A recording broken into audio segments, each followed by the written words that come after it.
Dios les bendiga, amados hermanos, que el Cristo maravilloso, que el Cristo de la gloria, bendiga vuestras almas. Les habla su hermano y amigo José Ramírez. Hoy quiero compartir un tema de mucho interés mutuo, porque todo aquel que está en el Señor, pues se interesa por sus raíces, por esa historia rica de hombres y de mujeres que mantuvieron viva la esencia del Evangelio hasta el día de hoy.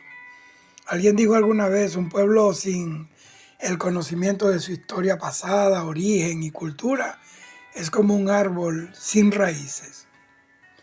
La Iglesia de Jesucristo, desde sus comienzos humildes en Jerusalén, ha experimentado una transformación profunda, continua y de paso multifacética a lo largo de los siglos.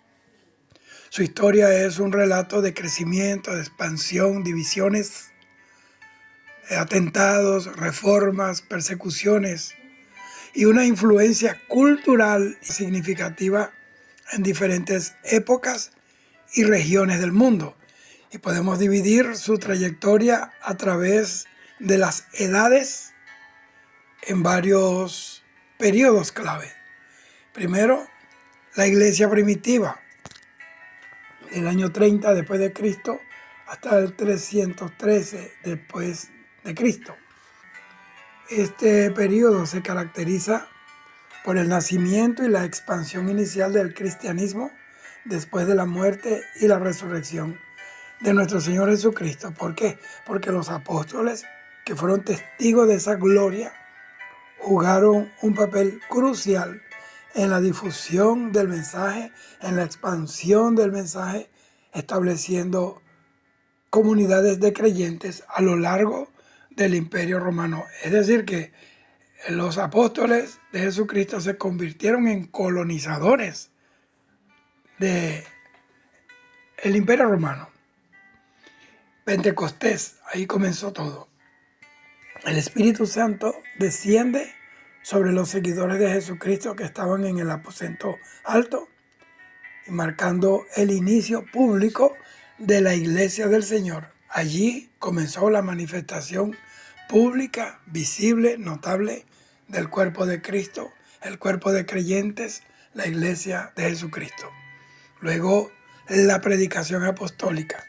Los apóstoles, llenos del Espíritu Santo, ellos predicaron el Evangelio y realizan milagros y señales, atrayendo a miles de conversos a los pies de Cristo por las señales que el Espíritu Santo hacía a través de ellos. Eso trajo persecuciones. Obviamente, la iglesia primitiva enfrentó diversas persecuciones, primero por las autoridades judías, sus propios coterráneos, y luego por el Imperio Romano, por cuanto ellos tenían un rey que se llamaba Jesús y no el César de Roma. Y a pesar de esto, pues el cristianismo continuó creciendo, traspasó las barreras de las persecuciones, la espada, las arenas de Roma, el maltrato de los romanos. Sin embargo, hoy sigue la iglesia de pie. Bendito sea el Señor. Vino ese desarrollo doctrinal inicial. ¿Por qué? Porque se sentaron las bases de la doctrina cristiana, evangélica, aunque muchas cuestiones teológicas aún se estaban debatiendo y definiendo, pero estaba en desarrollo. Dice la Biblia que la iglesia ha sido edificada sobre el fundamento de los apóstoles y los profetas, siendo Jesucristo la principal cabeza del ángulo, la piedra del ángulo. Y esto trajo, después que se enseñó, se fundamentó el Evangelio con las enseñanzas apostólicas recibidas del mismo Señor Jesucristo, inspirada por el Espíritu Santo, pues vino la expansión geográfica, porque el mensaje cristiano evangélico se extendió desde Jerusalén a otras partes del Imperio Romano, incluyendo Asia Menor, Grecia y Roma. Vamos con el segundo periodo, que es la Iglesia imperial. que esto tuvo inicio desde el 313 después de Cristo hasta el 590 después de Cristo. Este periodo está marcado por la legalización del cristianismo y su eventual adopción como religión oficial del Estado del Imperio Romano. En el 313 se dio el Edicto de Milán. El emperador Constantino legalizó el cristianismo y en ese momento se le abrió las puertas a doctrinas heréticas. Ahí comenzó la iglesia a perder la pureza, a la adoración mariana, a la intercesión de los santos ante Dios Padre por medio de su intermediación. Entonces, esta decadencia espiritual de la iglesia de Jesucristo fue el resultado precisamente del sincretismo de la iglesia original con costumbres y tradiciones paganas del Imperio Romano, que a su vez ellos habían absorbido de la cultura pagana del Imperio griego. Por eso en historia o en artística usted ve la cultura grecorromana, porque fue una fusión de las dos culturas. El concilio de Nicea, que fue en el 325 después de Cristo, allí se convocó el primer concilio ecuménico. Óigame bien, ecuménico, eso es algo terrible. El ecumenismo es la adopción o la adaptación en un solo núcleo de todas las creencias, todas las religiones. La filosofía del ecumenismo es que como cada religión tiene un poquito de Dios, pues si tenemos a todas teniendo un poquito de Dios, vamos a tener entonces una religión completa.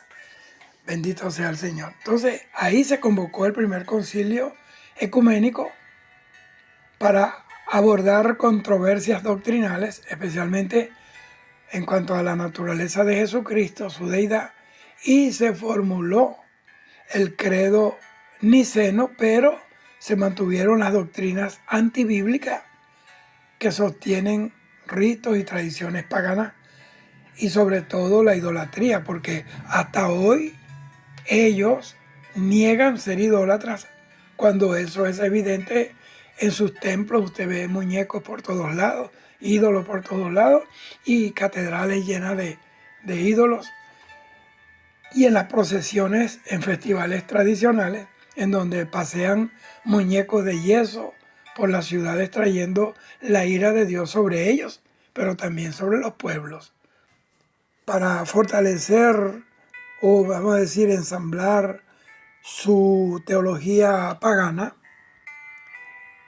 personajes como Agustín de Hipona, Jerónimo, Ambrosio, ellos elaboraron teologías que moldearon el pensamiento de la Iglesia Católica idolátrica y fueron aceptadas como dogmas de fe, como inspiradas por Dios. La Biblia dice que no se puede poner otro fundamento aparte del que ya fue puesto, el cual es Cristo. Entonces, con esta resolución imperial romana, comenzó la decadencia espiritual de la Iglesia de Jesucristo, que había formado el Señor con la predicación del Santo Evangelio. La Iglesia de Jesucristo y el Estado son dos entidades con naturalezas opuestas.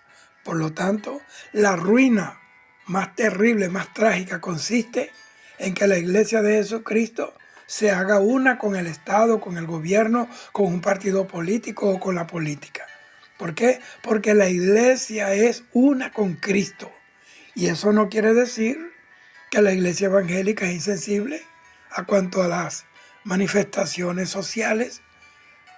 No quiere decir que no se solidarice y apoye cualquier proyecto que realice cualquier gobierno de cualquier partido que esté en línea con la voluntad de Dios, con ese sentido de auxilio divino. Cualquier gobierno que luche por la justicia social y que esté comprometido con el pueblo que lo eligió. Claro que sí se puede y tienen que hacerlo. Lo que no puede hacer la Iglesia de Cristo es tener compromiso partidista, ni comprometer su fundamento de fe, ni su lealtad a Dios a cambio de regalías del Estado o de puestos gubernamentales o de beneficios y posiciones políticas. La Biblia dice que cualquiera que milita no se enreda en los negocios de esta vida con tal de agradar a aquel que lo tomó por soldado. Hay particularidades en las cuales Dios trae un hombre o una mujer llena de su Espíritu Santo con una fortaleza de fe y una fidelidad y lealtad a Dios probada, y puede estar en un puesto sin corromperse. Eso pasó con José, eso pasó con Daniel, y eso pasa todavía con hombres y mujeres que mantienen su integridad aún en medio de un puesto gubernamental. Ahora, más que de sobra hay testimonio de la tragedia que conlleva a un ministro o una iglesia a levantar banderas políticas. E incluso se ha dado el caso de que esto ha causado divisiones enfermizas y odio entre hermanos por cuestiones de política. Hay quienes ya no participan, por ejemplo, en la Marcha por Jesús, que eso se hace a nivel mundial, pero a cambio sí marchan con grupos que están a favor o en contra de algún gobierno.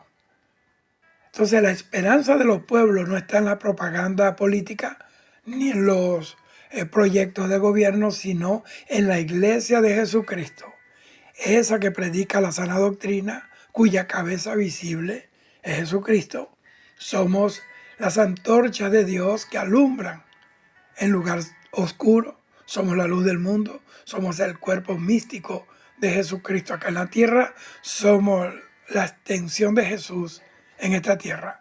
Entonces, la causa de los miles y de los muchos males en los pueblos, aparte del pecado de la gente, obviamente, y la corrupción de los gobernantes, es precisamente esa, que muchos ministros, óigame bien, incluso concilios enteros, se han vendido a los gobiernos por un crédito, por algún puesto en el gobierno, y eso lo dice Proverbio 26:2, como el gorrión en su vagar y como la golondrina en su vuelo, así la maldición nunca vendrá sin causa.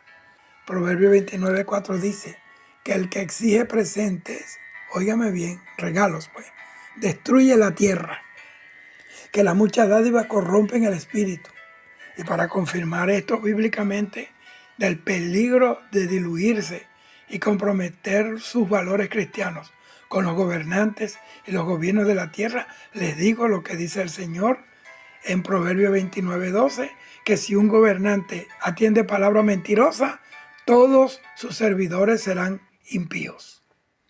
Entonces debemos orar por los gobernantes sin extremos partidistas, sino como siervos de Dios que amamos a la nación en la que nacemos o en la que estamos viviendo en ese momento, para que Dios guíe a los gobernantes a hacer las cosas bajo la guianza del Espíritu Santo y sobre todo poniendo a Jesucristo como el centro, como el corazón de la nación.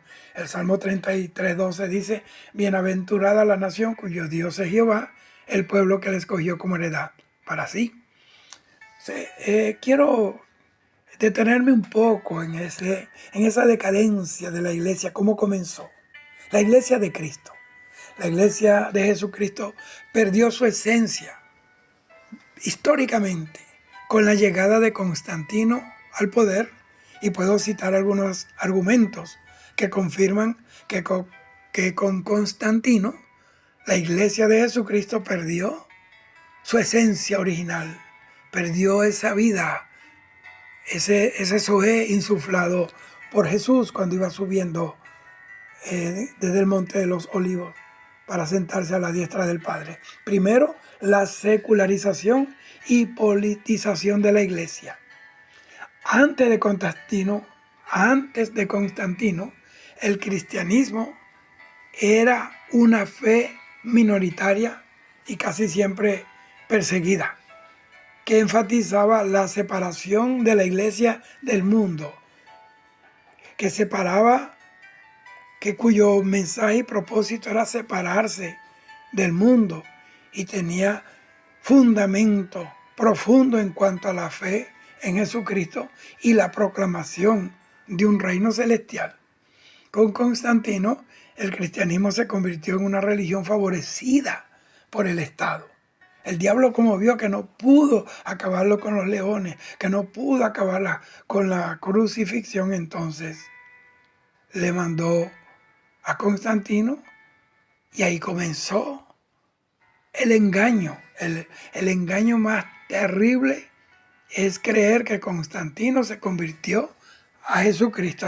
A medida que yo vaya desarrollando el tema, usted va a tener argumentos para saber todo lo que ha tenido que pasar la iglesia de Jesucristo. Por lo tanto, nosotros hoy tenemos que defender el Evangelio del Señor. Supuestamente Constantino se convirtió y el cristianismo se convirtió en una religión favorecida por el Estado debido a que el emperador pues era supuestamente un siervo de Dios y esto fue lo que llevó a una mayor integración con las estructuras políticas y sociales del Imperio Romano. Esta integración comprometió la pureza y el enfoque espiritual de la Iglesia de Jesucristo y la volvió más mundana y preocupada por el poder terrenal que por servir a Dios. Entonces comenzaron las competencias por puestos políticos, puestos burocráticos, y ahí se aceleró el camino a la decadencia de la Iglesia del Señor. Segundo, el compromiso doctrinal. Para lograr la unidad dentro del Imperio Romano, Constantino, él convocó concilios ecuménicos, como el concilio de Nicea en el 325. Ahora, si bien estos concilios definieron importantes doctrinas, lo cierto es que la intervención imperial influyó en los debates y los resultados, porque él era el que monitoreaba eso. Y esos concilios ecuménicos se daban bajo una tutela y bajo pautas imperiales. Y ahí se desvió la iglesia de su comprensión original de las enseñanzas de Jesucristo. Tercero, el aumento de la jerarquía y el ritual. Con el apoyo imperial, la iglesia desarrolló una jerarquía más elaborada, más manufacturada y adoptó algunas formas y rituales que se asemejaban más bien a las prácticas religiosas romanas. Esto alejó a la iglesia de la sencillez y la espontaneidad de sus inicios, cuando adoraban y alababan al Señor en espíritu y en verdad y con sencillez de corazón. Cuarto, las conversiones masivas pero superficiales. La conversión del imperio al cristianismo no fue un proceso de profunda fe individual. En todos los casos, muchos adoptaron la nueva religión por conveniencia social, económica o política, lo que pudo haber diluido la intensidad y el compromiso de la comunidad cristiana, entre comillas. La gente pues vieron la iglesia imperial como un toldo, como un techo que le favorecía y bajo el cual estarían seguros. Quinto, la tolerancia y el sincretismo con el paganismo. Ahí vino la fusión de las cosas paganas con el mensaje original del Señor. Aunque Constantino él legalizó el cristianismo, inicialmente también toleró otras religiones, porque de eso se trata el ecumenismo. Convivir todos bajo un mismo techo, aunque tengamos diferentes inclinaciones teológicas, aunque tengamos diferentes dioses, entre comillas. Por ejemplo, el líder de los musulmanes es Mahoma, no es Cristo. El líder de los testigos de Jehová es Russell, no es Cristo. El líder de los mormones es José Smith, no es Jesucristo. El líder de los budistas es Buda, no Jesucristo. Entonces, algunos argumentan que esta coexistencia llevó a un sincretismo ahí porque convergieron todas estas religiones en una elíptica de tolerancia peligrosa, ecuménica, donde elementos de las creencias y las prácticas paganas se infiltraron en el cristianismo, o sea, llegaron y se quedaron. Cuando los apóstoles las reprendían, Pablo reprendió el demonio de Diana, Pedro reprendió a Simón el mago, y así siempre ha sido. Sexto, la pérdida del espíritu de estar dispuesto, óigame bien, a padecer persecución y el martirio por causa de la fe en nuestro Señor Jesucristo. La persecución era una característica que definía a la iglesia primitiva, a la iglesia original, la iglesia de Jerusalén, formando el carácter de Jesucristo en los creyentes y forjando pues su sentido de comunidad y compromiso. Ellos aprendieron a convivir, aprendieron a estar bajo el mismo techo, orando a Dios, en ayuno juntos. Había verdadera armonía, compartían el pan con sencillez de corazón. Nadie se decía ser dueño de nada, lo de uno era de todos. Ahora, con la paz elaborada, entre comillas, por el diablo, esa supuesta paz, que será la paz de la que va a traer el anticristo, esa paz ficticia, falsa, trajo la supuesta conversión de Constantino y desapareció ese elemento de la iglesia primitiva. Ya la gente no estaba dispuesta a pagar un precio, cualquier cosa corría allá papá Estado, que lo que no podía la fe, lo podía Constantino. Entonces con eso se perdió la esencia de la identidad de la iglesia original de Jesucristo, y claro que no es que estemos buscando sufrimiento para agradar a Dios como si fuéramos masoquistas, sino que el que sigue a Jesucristo inmediatamente se convierte en un objetivo de guerra de Satanás, de sus demonios. A partir de allí, su cabeza tiene precio en el reino de las tinieblas.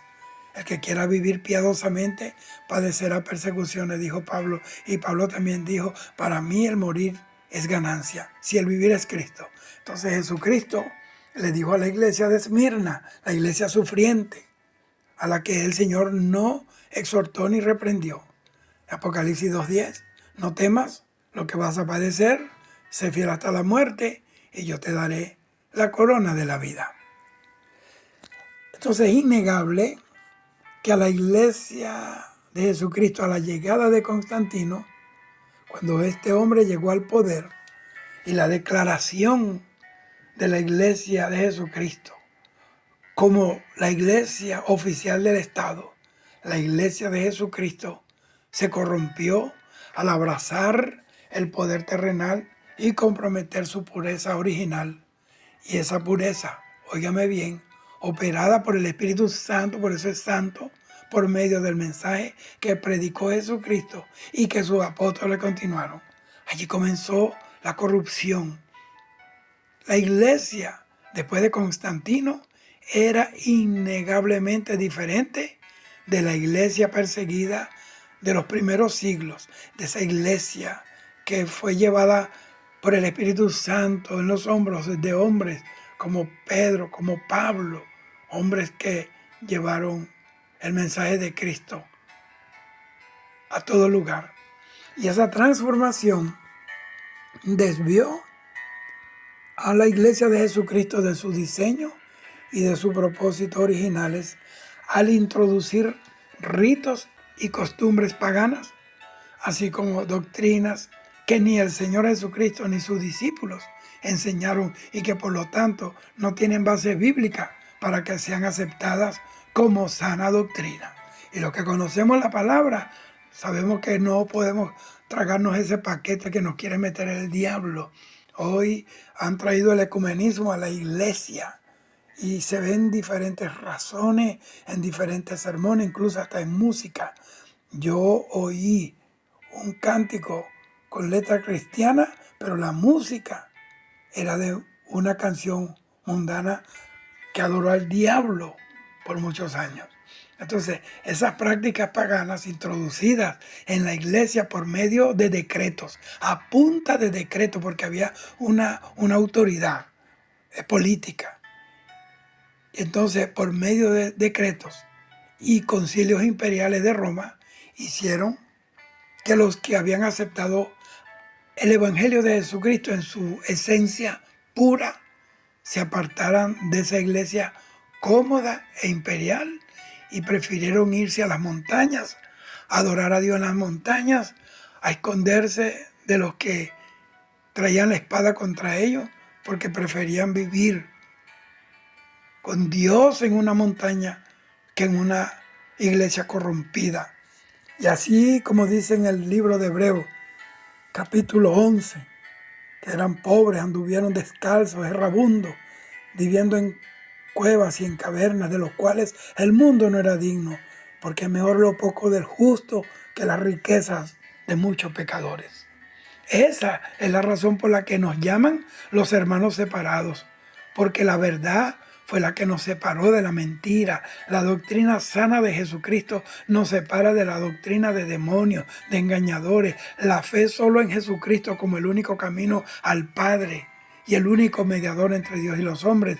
Esas son las razones que nos separan de la idolatría, que es uno de los pecados más mortales y más aborrecidos por Dios. Estas las dos idolatrías, la de los ídolos creados por los hombres y la idolatría por los hombres. Hay una terrible consecuencia de hombres que se inclinan delante de otros hombres, que le besan los pies a otros hombres. Y eso se ha metido en todas las religiones, tanto la religión tradicional, donde hay un hombre que hay que besarle los pies, hay que besarle el anillo, y se arrodillan delante de ellos. Cuando la Biblia dice que solamente delante del Señor te doblarás, te inclinarás y solamente a Él adorarás. Vamos con la tercera edad, que es la edad media. Eso es desde el 590 después de Cristo a 1517 después de Cristo. Le estoy dando esta fecha porque son puntales para lo que yo estoy hablando. Ahí comienza el ascenso del papado, aparece.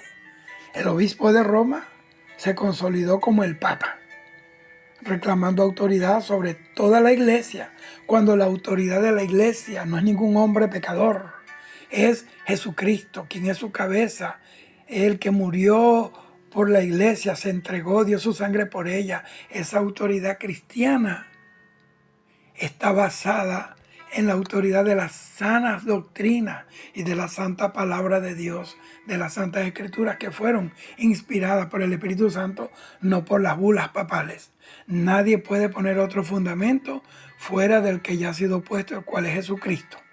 Entonces, la figura y la actividad papal, oiga bien, métase eso en el corazón y estudie estos temas, son heréticas. ¿Por qué? Porque Él no es el vicario de Cristo en la tierra, o sea, el representante de Cristo en la tierra, sino el Espíritu Santo, que fue que descendió el día de Pentecostés para estar con la iglesia, guiarla a toda verdad. Él es el consolador del Padre. Bendito sea el Señor. María no es la mediadora, como dicen ellos, entre Dios y los hombres, porque primera de Timoteo 2:5 dice que hay un solo Dios y un solo mediador entre Dios y los hombres, Jesucristo hombre. En el pórtico de Salomón, en Hechos capítulo 4, versículo 12, después que el Señor levantó al cojo de la hermosa, dijo que no hay otro nombre debajo del cielo dado a los hombres en el cual podamos ser salvos, solamente Jesucristo. Que no hay comunión, también dice, entre Dios y los ídolos, dijo Jesús. Entonces el Papa dice tener la triple corona, o sea, que él tiene autoridad en el cielo, en la tierra y debajo de la tierra, cuando el único que tiene todo poder en el cielo, en la tierra y debajo de la tierra es Jesucristo. Eso lo dice Filipenses 2, 9 al 11, que Él se humilló hasta lo sumo y llegando a la muerte de cruz, por lo cual también el Padre lo exaltó hasta lo sumo, dándole un nombre que es sobre todo nombre, para que el nombre de Cristo Jesús se doble toda rodilla de lo que está en el cielo, en la tierra y debajo de la tierra. Y toda boca y toda lengua confesará que Jesucristo es el Señor, para la gloria de Dios Padre. Entonces la corrupción de la iglesia fue precisamente la que dio origen a las reformas cristianas. Eso comenzó en el año 1517 después de Cristo al 1648, después de Cristo, nuestra era moderna. Entonces, este periodo, vamos a decirlo así, permítame ese término, revolucionario, comenzó con Martín Lutero y la publicación de sus 95 tesis, marcando el inicio de la Reforma Protestante y la fragmentación de la cristiandad occidental. Juan Calvino trajo reforma en Suiza. Calvino desarrolló una teología influyente y estableció un modelo de gobierno eclesiástico presbiteriano.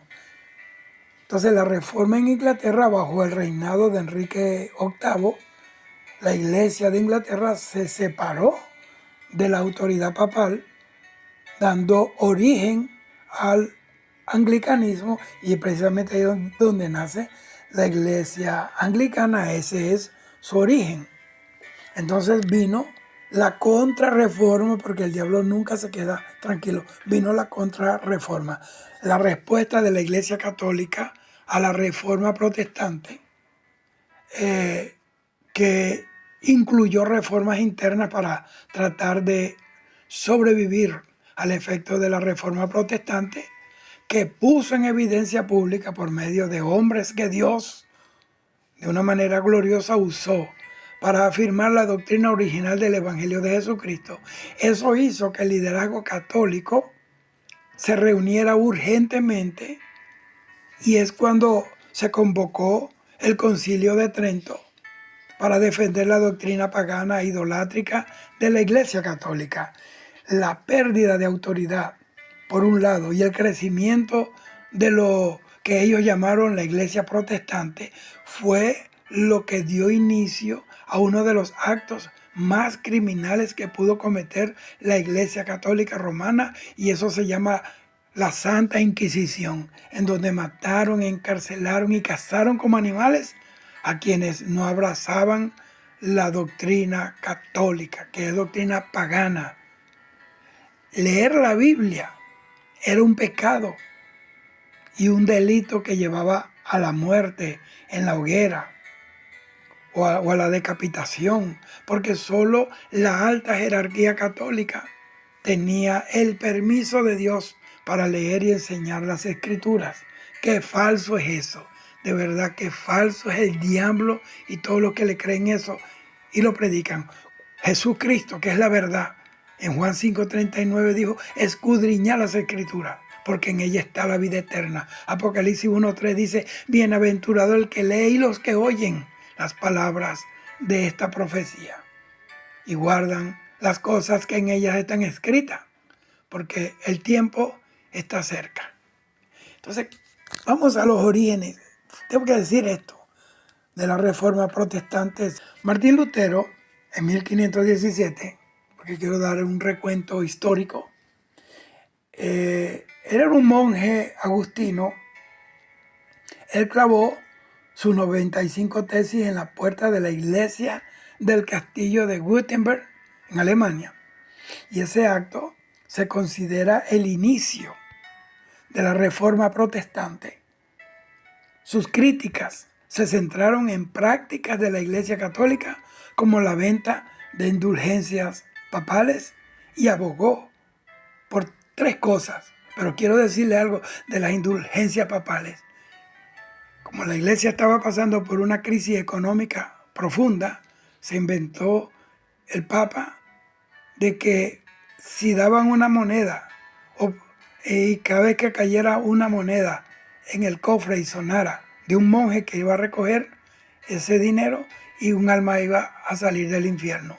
Y entonces comenzaron las indulgencias papales, donde el Papa le hacía un oficio, un documento firmado y sellado por él, de que la persona que compraba ese documento no iba a ir al infierno y podía ser seguir siendo un violador, un adúltero, un brujo, un degenerado. Bendito sea el Señor. Cuando lo único que nos exime de pecado es la sangre de Jesucristo, cuando nos arrepentimos, confesamos el pecado y, y no volvemos a él.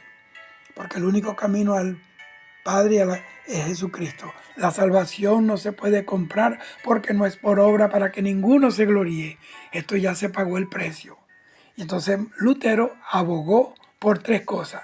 Por la sola escritura, que significa la Biblia como la única autoridad.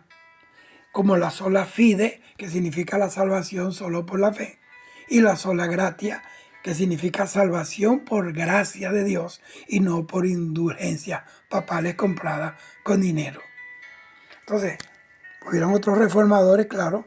A Lutero se le unieron otros reformadores importantes como Ulrico Zwinglio, él era de Suiza, Juan Calvino en Francia y Ginebra, quienes desarrollaron aún más las ideas reformistas o reformadas y dieron origen a diferentes tradiciones protestantes.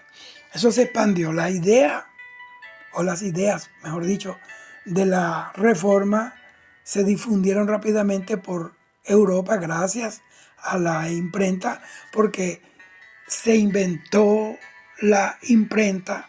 Frank Gutenberg inventó la imprenta y eso fue lo que dio inicio al periodo de la Edad Moderna. Eso es historia. Y entonces cuando inventó la imprenta, eso tenía un propósito. Era que la Biblia, la traducción de la Biblia iba a ser impresa y se iba a distribuir por el mundo. Entonces, eso dio lugar a diferentes iglesias y movimientos protestantes, incluyendo el luteranismo, el calvinismo, es el presbiterianismo reformado, y el anglicanismo, que es allá en Inglaterra, pues. Eso trajo guerras a nivel de religiones. Vea, Europa se vio envuelta en una serie de conflictos religiosos entre católicos y protestantes. Óigame, porque los extremos religiosos, por no entender esa gente ni vivir la doctrina de Jesucristo, dieron pie a estas guerras religiosas. Nuestra guerra es en otro plano, el espiritual. No tenemos que agredir a nadie para imponerle nuestra fe en Jesucristo, como hacen otras religiones, como lo hizo la Iglesia Católica con la Inquisición, o como lo hacen los musulmanes, degollando a la gente porque no son creyentes del Islam. Esto es para el que quiera venir en pos de él, niéguese a sí mismo voluntariamente, tome su cruz y lo siga. Hubieron luego de esto unos desarrollos posteriores, desde el siglo XVII hasta el siglo XIX, movimientos de avivamiento. Surgieron esos importantes movimientos de avivamiento que enfatizaron la experiencia personal de conversión y la difusión del Evangelio. El pietismo en Alemania y el metodismo con John Wesley en Inglaterra son ejemplos clave de esto que yo estoy hablando.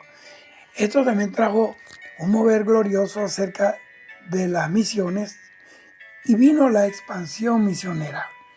El siglo XIX fue un periodo de gran expansión misionera protestante a nivel mundial.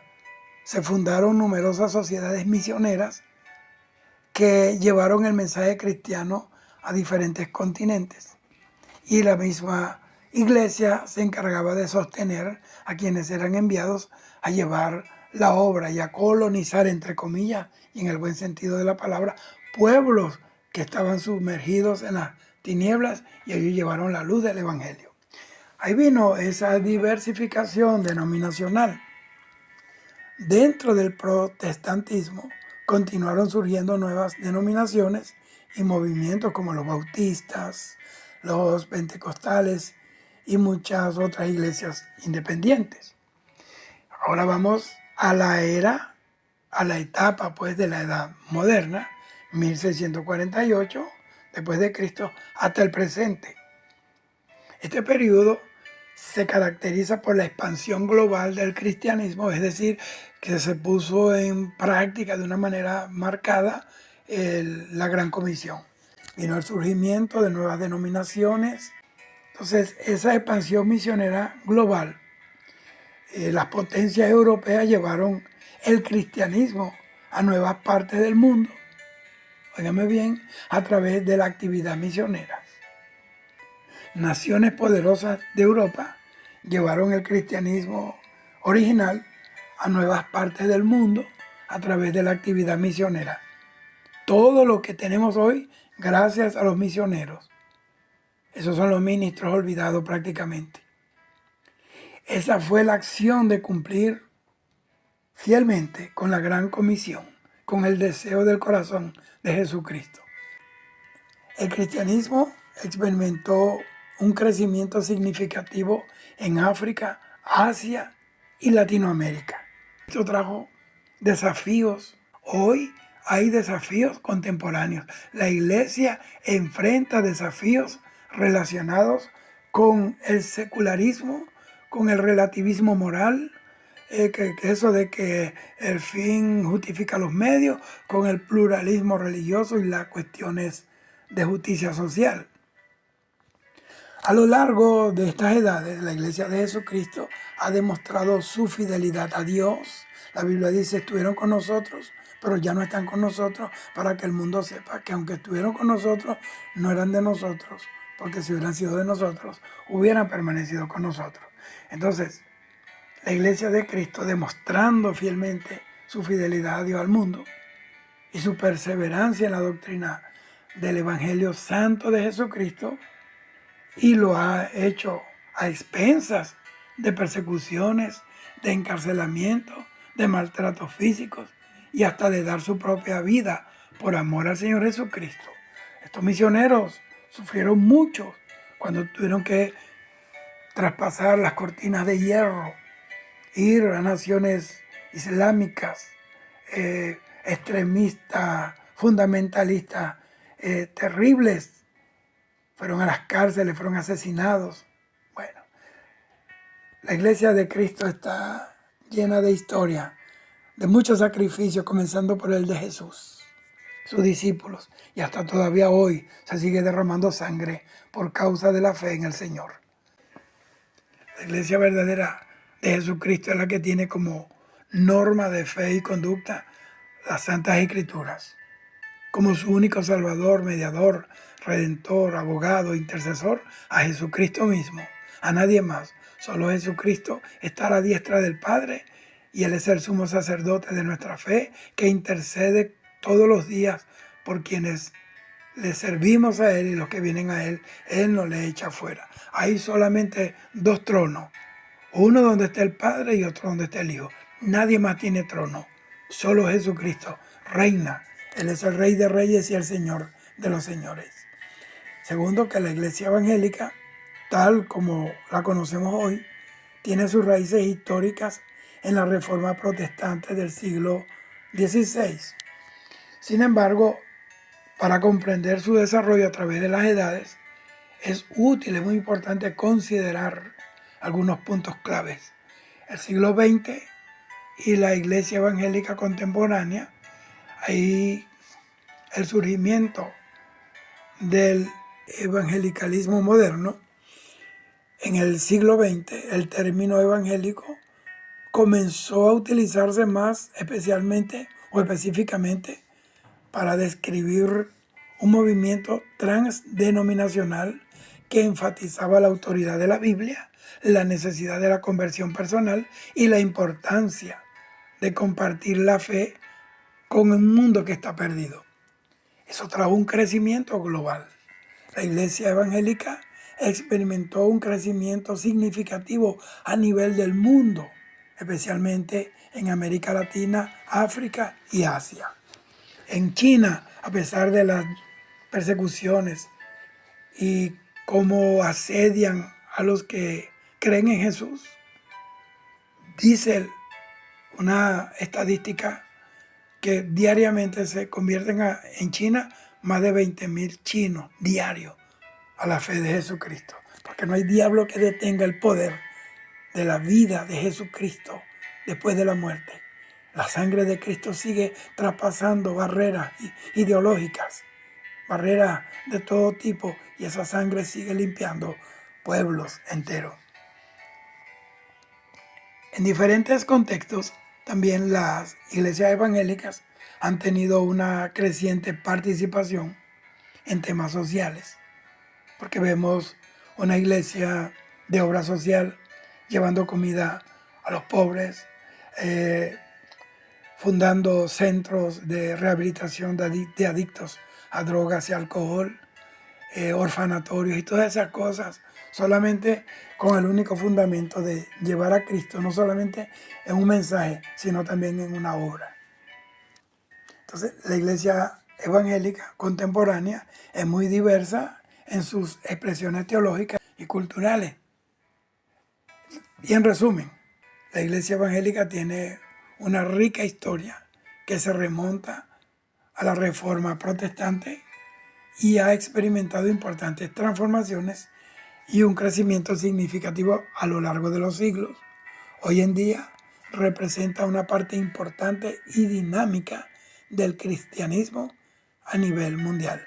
Y ese término protestante, como nos llaman a nosotros, precisamente este término salió de ellos mismos, porque fue por causa de la corrupción, por causa de la inmoralidad que vio Martín Lutero cuando fue a Roma, vio los chistes de doble sentido entre los seminaristas, vio una estatua de una mujer vestida de papa con un bebé en los brazos. Eso es historia. No sé si todavía estará. La llamaban Juana la Papisa. Fue una mujer que se hizo pasar por hombre y dio clases en un seminario muy prestigioso de Italia, y la llevó a tenía tanto prestigio como educadora, que llegó a ser cardenal, y de allí pasó a ser papa, y era una mujer, tenía un amante dentro del Vaticano, y ella salió embarazada. Ella ocultó su embarazo, pero un día en una procesión en la plaza de San Pedro, ella le vinieron los dolores del parto, cayó allí. Cuando la gente vieron al Papa en el suelo con sangre, que le levantaron su vestidura, vieron un bebé, se dieron cuenta que era una mujer, el mismo pueblo la mató, la arrastró. Esa es la historia. Eso es algo que no pueden negar, porque eso es la historia. La iglesia de Jesucristo hoy, estamos en el 2025, estamos en abril, casi finalizando el mes de abril, 2025. La iglesia de Jesucristo necesita una reforma urgente. Esa es una de las perspectivas que resuena en muchas personas dentro y fuera de las diversas denominaciones cristianas. Esa iglesia original tiene que ser depurada, y la idea de que la iglesia de Jesucristo necesita una reforma en diferentes aspectos ha sido una constante a lo largo de su historia, como vimos con la Reforma Protestante del siglo XVI.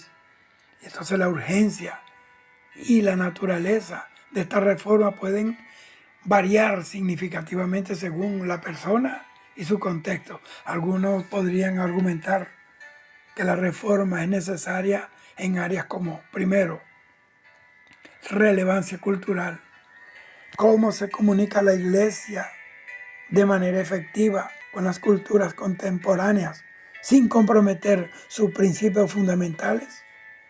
Está abordando los problemas y las preguntas que la gente realmente tiene. Lo segundo es la justicia social.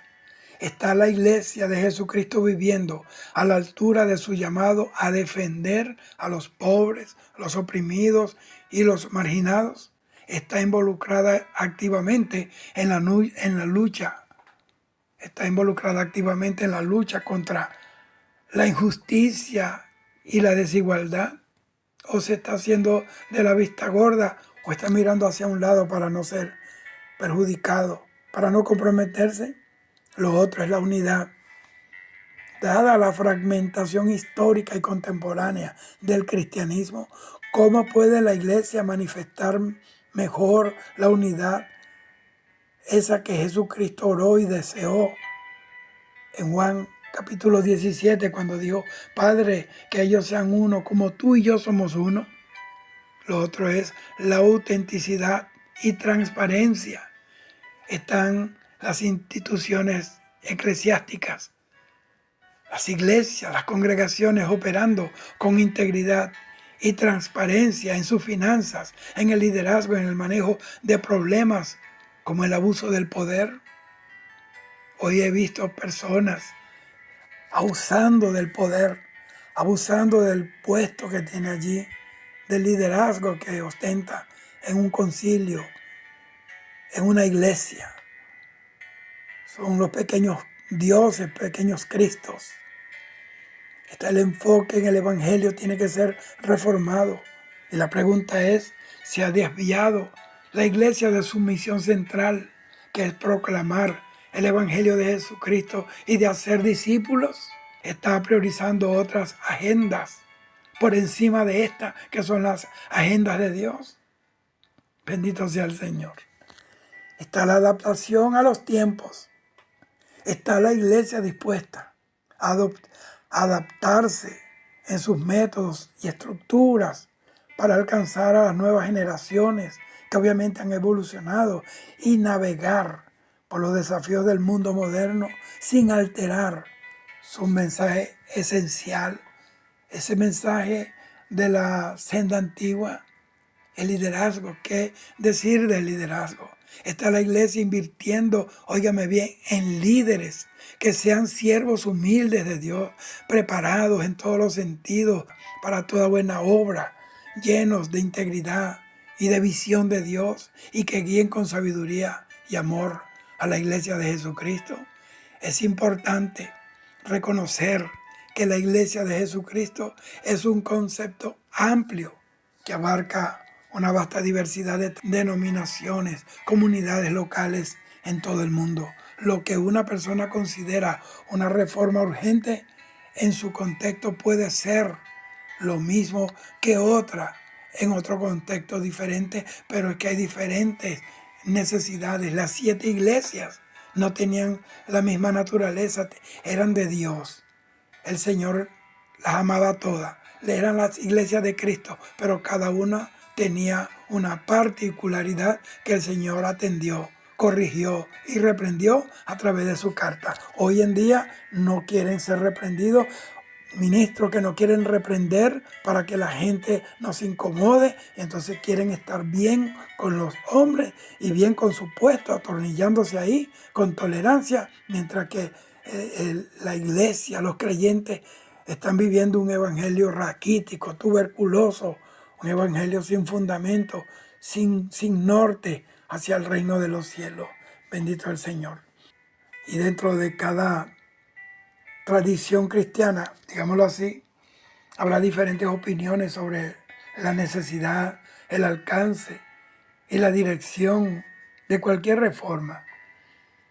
Cada casa tiene un punto diferente que tienen que atender. La iglesia necesita volverse a las raíces bíblicas o a las prácticas de la iglesia primitiva, pero es que todos los tiempos la iglesia tiene, como es el cuerpo de Jesucristo, tiene la unción, tiene el poder de navegar por tiempos y edades y seguir siendo la novia original, la iglesia de Cristo, porque está fundamentada en la palabra, y el cielo y la tierra pasará, pero su palabra nunca pasará. Dice la Biblia que la flor se cae, la hierba se seca, pero la palabra de Dios permanece para siempre, y eso es lo que a nosotros nos da perpetuidad, la palabra de Dios. El que hace la voluntad de Dios permanece para siempre. Yo creo que es tiempo de sentarse, a corregir, a levantar lo que está caído,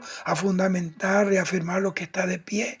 Estamos en los últimos tiempos, es tiempo de arreglar la casa, artesonar la casa de Dios, corregir, porque la palabra de Dios dice que cuando los restauradores de la casa del templo y de las murallas de Jerusalén, dice que dieron el dinero a los albañiles, a los carpinteros y los que trabajaban engastando piedra, y ellos se ocuparon de trabajar, restaurar la casa del Señor, el templo del Señor en Jerusalén. Los albañiles tapaban las grietas. Esa es la palabra profética, restaurando, cubriendo esas partes débiles, tapándolas con palabra profética para que no se nos cuele lo de afuera, tampoco que los de adentro salgan a compartir o a desear las cosas que el mundo tiene como primorosas. Entonces, este es mi consejo. Yo como predicador nací aquí y yo he visto el cambio, la evolución negativa de la iglesia del Señor.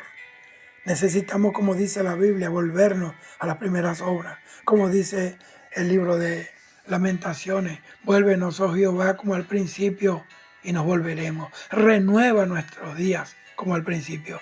Necesitamos volvernos a los fundamentos, a la fe, al temor, a los ayunos, a los clamores, al evangelismo fuerte, continuo y agresivo en las calles.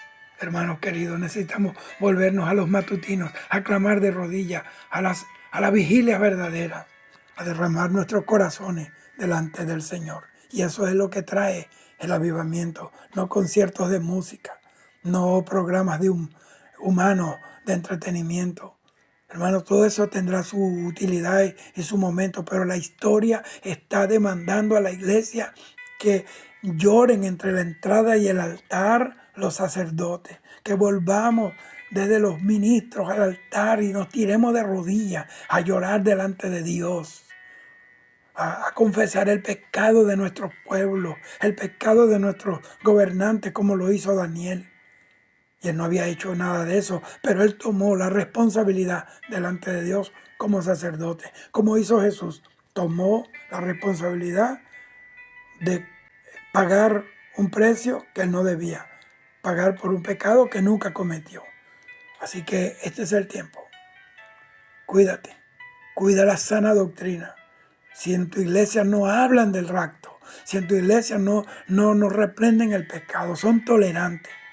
Si en tu iglesia hay más emoción que unción, entretenimiento que palabra de Dios, que confronta, que conmueve el alma y el espíritu y te transforma, corre de allí. Vete a tu casa y quédate allí hasta que Dios te diga qué vas a hacer y hacia dónde vas a ir. Dios te bendiga. Shalom.